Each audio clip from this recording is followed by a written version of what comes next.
Sumakay na po mga kababayan yung isang dilawang political analyst sa pagkikita po ni Maudigs sa ni GMA several days ago. Noong weekend po, may namumuo daw na bagong oposisyon. Ito ngayon mga kababayan ang balita sa Politico News.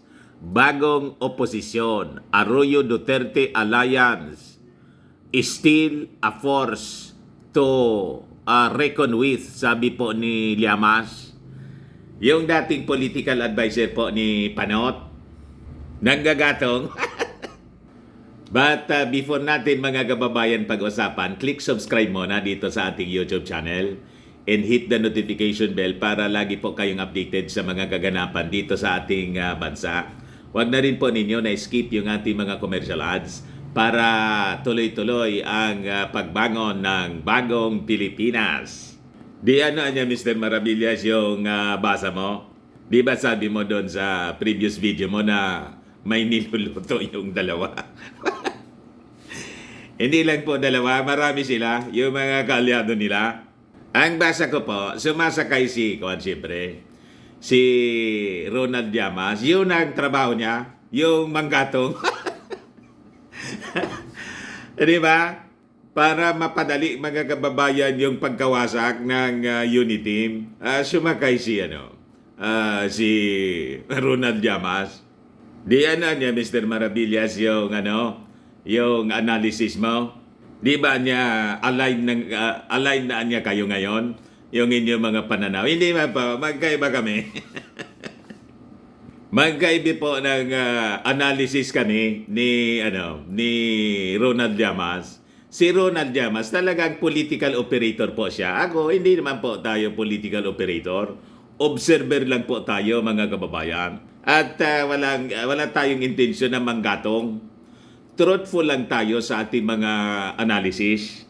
Yung sinasabi niya na bagong oposisyon, hindi man po bagong oposisyon si GMA.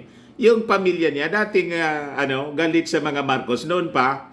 Kasi yung tatay mga kababayan ni GMA, tinalo ni Apo Lakay in 1965 presidential election. Kaya matagal na galit yung mga makabakal Arroyo po sa mga Marcoses. Bakit niya Mr. Maravillas sumama sa Uniteam si may agenda din si GMA, siyempre. Unang-una, napakalakas po ng kandidatura po ng Pangulong Bongbong. Wala man siya pwedeng salihan mga kababayan para ma-maintain niya yung ganyang political clout. Kaya sumama sa Uniteam. Ang intention niya po ay manalo si Inday para reserve mga kababayan, para tabla sa mga Marcoses. Kasi nga po, nung mag-seek ng re-election sana yung kanyang tatay no 1965, re-election for president. Ayun, hindi nangyari kasi tumakbo si Apo Lakay, yung tatay ni Bongbong Marcos, Senate President noon. Ayun, landslide. Kaya akala ninyo, kalyado talaga ng mga ni President Bongbong Marcos si GMA. Naglalaro lang po si GMA. Ngayon, gusto sana niyang i-execute yung maitim na plano. Sa Congress, ayun, nasilip agad mga kababayan ng mga kaalyado ni Martin Romualdez. Di ba? Nasupla. Kaya nga nagalit si Inday mga kababayan. Niya, yung si Maudigs niya, Mr. Maravillas, di ba bago? Luma din kasi hindi man po naging supporter ng ating Pangulong Bongbong ever since. Minaliit pa nga niya during the campaign yung ating Pangulong Bongbong at sinira-sirahan pa. Di ba? Hindi nga nag-attend ng inauguration ng ating Pangulo. Kaya hindi man po pwedeng tawagin ni Ronald Llamas yung dalawa na bagong oposisyon. Luma na po. In fact, napakaluma na. What? Lalo na po si the little girl. Naglalaro lang sila sa on the background, mga kababayan. Hindi lang po makabuelo kasi alam nila na napakalakas ng ating Pangulong BBM. BBM. Pero siyempre ngayon, lalo't dumistansya na po, mga kababayan, yung ating Pangulong Bongbong kay GMA, siyempre may mga niluluto sila ngayon. Di ba? At ito, mga kababayan, yung nakikita ninyo na mga kakaiba na sabi ni realignment, sabi ni Ronald Llamas.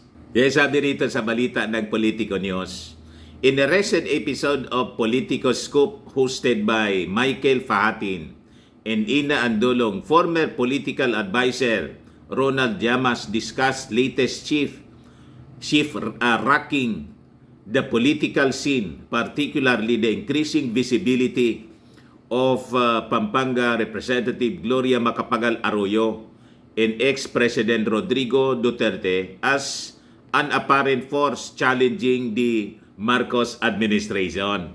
Sabi rito ni Llamas, na-observe ko niya na nagkakaroon ngayon ng realignment of the formidable tag team of Arroyo and Duterte after being off the radar for a while. Bigla niyang lumitaw na naman. Ayan nga po, nagpicture-picture. At pati si Inday, mga kababayan, may paselfie-selfie siya. Nagpost siya ng mga makahulugang caption sa kanyang Instagram habang nasa eroplano kasama po si Ilogarci. Mag-best friend po sila. So, sabi ni Llamas, we were not born yesterday. When there is a smoke, there has to be some fire. Llamas, former political advisor, commented.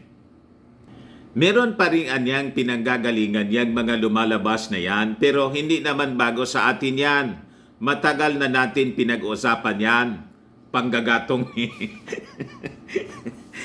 Panggagatong talaga niya, Mr. Maravillas. Tingnan naman po ninyo kung magsalita si Ronald Llamas.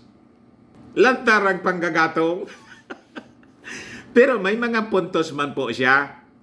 Sabi rito, Llamas discussed the timing and significance of the re-emergence of Arroyo and Duterte into the political scene. Sabi niya, noong isang taon pa, kung realignment na nangyayari na ngayon, yan ang nakikita natin ngayon Medyo matagal na, ilang buwan na nawala si former President Arroyo. Tumahimik siya tapos ngayon, biglang lumabas with abang. Nagpaduda nga po, nag-usap-usap, and it was confirmed by Senator Bongo. Tinaon daw, mga kababayan, yung pa-check up, medical check up ni Maudigs sa Manila. Ayon, in-invite ni the little girl si Maudigs. Tapos sumama na rin, mga kababayan, doon si Tito Sen, yung dating Senate President during the time of Maudigs. So sabi ni Llamas, yung resurgence niya ni Arroyo at ni Duterte is more than just a political statement. He noticed that the two are not merely criticizing the policies and programs of President Ferdinand Marcos Jr. They're also apparently building their own forces. Medyo may pagka-political statement, sabi po niya. Pero hindi lang political statement. Mukhang may nangyayari. May nangyayari man po talaga kasi hindi na pagbigyan yung mga gustong mangyari ni GMA. Alam naman po ninyo itong si GMA talagang napakasugapa. Sugapa niya, Mr. Maravillas, sugapa sa posisyon. Imagine, noong panahon ni Erap mga kababayan, biglang tinikover yung gobyerno. Di ba? Hindi nakatapos po. Inagaw. Yung Palasyo Malacanang, hindi nakatapos si Erap. Tapos tumakbong pagkapangulo, nilalabanan ni best friend ni Erap, si EPJ. Inilugar si. Kaya 9 years mga kababayan na naglingkod si GMA as president. Tapos tumakbo mga kababayan na congresswoman. Sinisilip-silip yung posisyon ni Alvarez. Biglang ginagawa. Gusto sana po na ulitin. Hindi makontento po si GMA. Gusto sanang ulitin, mga kababayan, kay Martin Romualdez naman. Ayun. Natiktikan. Nasupla. Biglang nag-react si Inday. Yun na po yung issue sa Tambaloslos, mga kababayan. Kasi nasupla yung kanyang best friend. Na si GMA. Nakikita ninyo yung mga kaganapan, kung ano po yung ibig sabihin nito. Sabi ni Llama, sinasabihan niya natin na dati pa na ito. Dati na ito yung lumalabas na bagong oposisyon. So biglaan niyang lumitaw sila para i-assert nila yung kanilang relevance, lalo't papalapit yung barangay elections is happening next month, at saka lalo na mga kababayan yung midterm election. So papalapit ng papalapit. Medyo mahaba yung preparasyon ngayon, mga kababayan. Pati nga sa presidential election di ba sunod-sunod na yung mga pa-survey? At yung mga supporters ni Inday talagang naglalaway po. Di ba? Gusto nang ipa-take over mga kababayan ng mga supporters ni Inday, yung Palasyo Malacanang. What? Yan po yung maririnig natin sa kanila, pati sa mga post sa social media. Now na. So sabi ni Llamas, kailangan nila magpakita na sila ay buhay pa. Kailangan nilang maipakita na sila ay politically relevant pa. Kailangan nilang ipakita na sila ay nagbubuo rin ng kanilang mga puwersa, sabi ni Llamas. So ito anya na paglitaw bigla ni GMA with former President Maudigs ay pagpapakita ng emergence of the new opposition niya. Di niya, Mr. Maravillas, ang tingin mo? Mabuti na ito na nakikita natin ngayon. This early, makilala natin kung sino yung dapat nating bantayan. Kilala naman natin sila. Di ba? Sila yung mga barkada, mga kababayan ng mga Chinese.